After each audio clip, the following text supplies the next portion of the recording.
तो अगर आपको ये शिकायत रहती है कि जब भी घर में आलू के पकौड़े बनाए जाए देर तक क्रिस्पी नहीं रहते, प्रॉपर तरीके से अंदर तक पक ही नहीं पाते, या फिर ठंडा होने के बाद तो खाने के काबिल ही नहीं रहते, तो आज की रेसिपी देख लें। ऐसी टिप्स एंड ट्रिक्स दूंगी कि आलू के पकौड़े देर तक क्रिस्पी भी रहेंगे और खाने में टेस्टी भी लगेंगे। बिस्मिल्लाहिर्रहमानिर्रहीम। अस्सलाम वालेकुम। खुश रहें, आबाद रहें, जहाँ भी रहें हैप्पी रहें और हेल्दी रहें। तो मैं हूँ फ़ायज़ा और वेलकम करती हूँ आपको चटपटे पकवान में। आज आपसे शेयर करूँगी मैं इफ्तार स्पेशल आलू के क्रिस्पी पकौड़े। तो सिर्फ चंद ही चीज़ों का इस्तेमाल करते हुए बनाएंगे ये मज़ेदार से पकौड़े, जो कि मार्केट से भी आपको नहीं मिलेंगे। तो फिर देर किस बात की, जल्दी से रेसिपी स्टार्ट कर लेते हैं। मगर उससे पहले रेसिपी अच्छी लगे तो लाइक कर दें और चटपटे पकवान को सब्सक्राइब भी कर लें।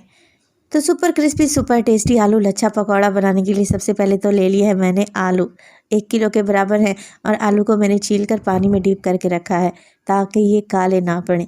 अच्छा जी, यहाँ पर आलू के हमने करने हैं स्लाइस। तो स्लाइस करने के लिए आप हाथ की मदद से तेज़ छुरी का इस्तेमाल करते हुए भी स्लाइस कर सकते हैं, कुछ इस तरीके से। असल में हमने आलू के लच्छे बनाने हैं, तभी तो लच्छा पकौड़ा बनकर तैयार होगा।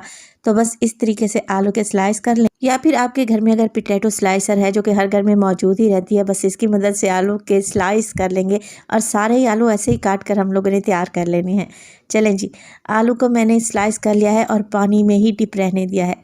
अब यहाँ पर मैं आपको ज़रा आलू की कटिंग चेक करवा देती हूँ। देखिए, इतने बारीक से स्लाइस आप लोगों ने काट कर तैयार करने हैं।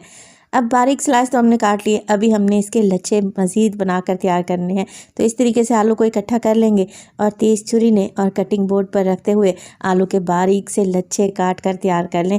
देखें, जैसे मैं कटिंग कर रही हूँ ना, बिल्कुल ऐसे बारीक बारीक से आप लोगों ने कटिंग करनी है।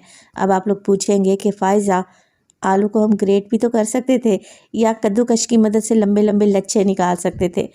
देखिए, अगर आपको क्रिस्पी आलू लच्छा पकौड़ा बनाना है तो ये प्रोसेस तो करना पड़ेगा। अगर आप ग्रेटर की मदद से आलू को ग्रेट कर लेंगे ना, तो फिर आलू के लच्छे नहीं बनेंगे। आलू को काट लें और सारे ही आलू ऐसे ही काट करके आप लोगों ने तैयार कर लेने हैं, ज़्यादा टाइम नहीं लगेगा। देखें, आलू की मैंने कटिंग कर ली है और बारीक बारीक से लच्छे बना लिए हैं। अब यहाँ पर ये आलू हमने धोने हैं और 2 से 3 पानी में धोने हैं। तो जैसा कि आप सब लोगों को पता होगा कि आलू में स्टार्च होता है और इसी स्टार्च को तो हमने निकालना है। बस जी, एक बड़ी सी पतीली में आलू डालेंगे और पानी डालें और 1 से 2 पानी में से अच्छे तरीके से धोएं। धोने के बाद किसी स्ट्रेनर में डाल कर रखेंगे ताकि आलू का एक्स्ट्रा पानी निकल जाए। इस तरीके से जो हम पकौड़े बनाने जा रहे हैं एक्स्ट्रा क्रिस्पी बनकर तैयार होंगे और फ्राई होने के बाद देर तक क्रिस्पी रहेंगे। तो 2 से 3 पानी में मैंने इन्हें धो लिया है, अब स्ट्रेनर में भी डाल कर रख दिया है। अभी मैं इसको ऐसे ही छोड़ दूंगी 5 से 6 मिनट के लिए, ताकि सारा एक्स्ट्रा पानी निकल जाए। तो 5 से 6 मिनट के बाद ये आलू के लच्छे तकरीबन ड्राई हो चुके हैं। अब हम इस पर काम करेंगे और डालेंगे इसमें मिर्च और मसाले। तो सबसे पहले तो मैं इसमें डाल रही हूँ नमक, ½ टी स्पून शामिल कर दें। नमक के साथ साथ मैं काली मिर्च का भी इस्तेमाल करूँगी, तो ज़्यादा नहीं, 1/4 टीस्पून के करीब ही मैं काली मिर्च का पाउडर डालने लगी हूँ। लाल मिर्च का पाउडर भी डालूँगी ½ टी स्पून। आप इसमें कुटी हुई लाल मिर्च का भी इस्तेमाल कर सकते हैं। बारीक कटी हुई हरी मिर्चें, हरा धनिया और प्याज के लच्छे भी डाल सकते हैं। मुख्तलिफ वैरायटी में आप इसे बना सकते हैं। इसके अलावा मैंने शामिल कर दिया है लहसुन का पाउडर ½ टी स्पून, इससे बहुत अच्छा टेस्ट आएगा। चलें जी, मिक्स कर लेते हैं सारी चीज़ों को। इस तरीके से आलू को टॉस करेंगे ना, तो सारे मसाले आलू पर कोट हो जाएंगे। जैसे ही मसाले हम आलू के ऊपर डालेंगे, आलू नरम पड़ना शुरू हो जाएंगे। और यही तो हमें चाहिए था कि आलू अपना पानी छोड़ दें और पकौड़े बनाने के लिए हमें मज़ीद पानी डालने की भी ज़रूरत ना पड़े।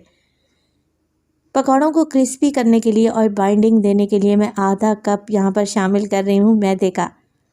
आधा कप ही मैं कॉर्नफ्लोर डालूँगी, और अगर कॉर्नफ्लोर नहीं है आप लोगों के पास तो आप इसमें चावल का आटा भी ऐड कर सकते हैं।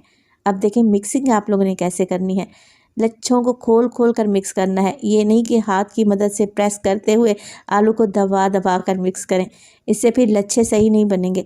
तो इस तरीके से जैसे मैं मिक्सिंग कर रही हूँ ना, हल्का हल्का सा आलू को खोलते जाएं और मिक्सिंग करते जाएं।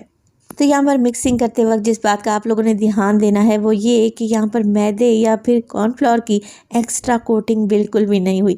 देखिए, आलू हल्के हल्के से ही कोट हुए हैं और वैसे ही खिले खिले से नज़र आ रहे हैं, और ऐसे ही पकौड़ों का बैटर तो हमें चाहिए था। चलें जी, जैसे ही मिक्सिंग कर लें, ऑयल को गर्म होने के लिए रख दें, क्योंकि मिक्सिंग करने के बाद पकौड़ों को हमने रखना नहीं है, फ़ौरन से फ्राई करना है। तो पकौड़ों को फ्राई करने के लिए आलू के लच्छे उठाएंगे, जितने बड़े साइज़ के पकौड़े या छोटे साइज़ के आप लोग बनाना चाहते हैं, और हल्के हाथ से इसे इकट्ठा कर लें। ये नहीं कि आप लोगों ने दबा दबा कर इसे इकट्ठा करना है, तब लच्छे नहीं बनेंगे और पकौड़े बहुत ज़्यादा हार्ड हो जाएंगे। तो बस हल्का सा ही मैंने इन्हें इकट्ठा किया है और गर्म ऑयल में छोड़ते जाएँ। और इस स्टेज पर अगर तो रेसिपी आप लोगों को ज़रा सी भी अच्छी लग रही हो, रेसिपी को लाइक कर दिया करें और चटपटे पकवान को सब्सक्राइब भी कर लें। आप सब लोगों का बेहद शुक्रिया। ऑयल मीडियम हॉट होना चाहिए। ऑयल के बबल्स देखकर आपको अंदाज़ा हो रहा है ना कि ऑयल को मैंने कितना ज़्यादा गर्म किया है। तो मीडियम टू हाई फ्लेम पे ऑयल को गर्म होना चाहिए और इस तरीके से आलू के लच्छे ऑयल में डालते जाएं और 2 से 3 मिनट के लिए तो बिल्कुल भी ना छेड़ें, ताकि ये स्टेबल हो जाएं, अपनी पोजीशन होल्ड कर ले। तो 2 से 3 मिनट के बाद पकौड़ों की साइड को चेंज करेंगे और इसी तरीके से उलटते पुलटते हुए इन्हें क्रिस्पी और गोल्डन कर लेंगे। आप खुद ही अंदाज़ा लगा लेंगे कि ये कितने क्रिस्पी हो चुके हैं। चलें जी, इन्हें निकाल लेते हैं और दूसरा बैच डाल देते हैं। ये आलू के लच्छा पकौड़े थोड़ा सा पानी छोड़ेंगे, मगर आप लोगों ने घबराना नहीं है।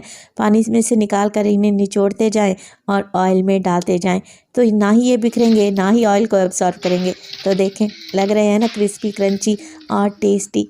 आलू लच्छा पकौड़ा को आप सर्व कर सकते हैं हरी चटनी के साथ या फिर केचप के साथ। मैं आपको ज़रा चेक करवा दूँ कि ये कितने क्रिस्पी बनकर तैयार हुए हैं। तो बस लच्छा पकौड़ा बनाने के लिए आप लोगों ने जिस बात का ध्यान रखना है वो ये है कि आलू के बारीक बारीक से लच्छे बनाने हैं और 2 से 3 पानी में से धोना ज़रूर है, ताकि आलू का स्टार्च निकल जाए।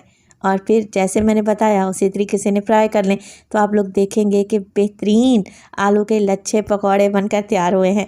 एक से तो आपका दिल ही नहीं भरेगा, बार बार खाएंगे और बार बार बनाएंगे। तो रेसिपी बनाए तो अपना फीडबैक लाजमी दिया करें। आपके एक प्यारे से कमेंट का मुझे इंतज़ार रहेगा।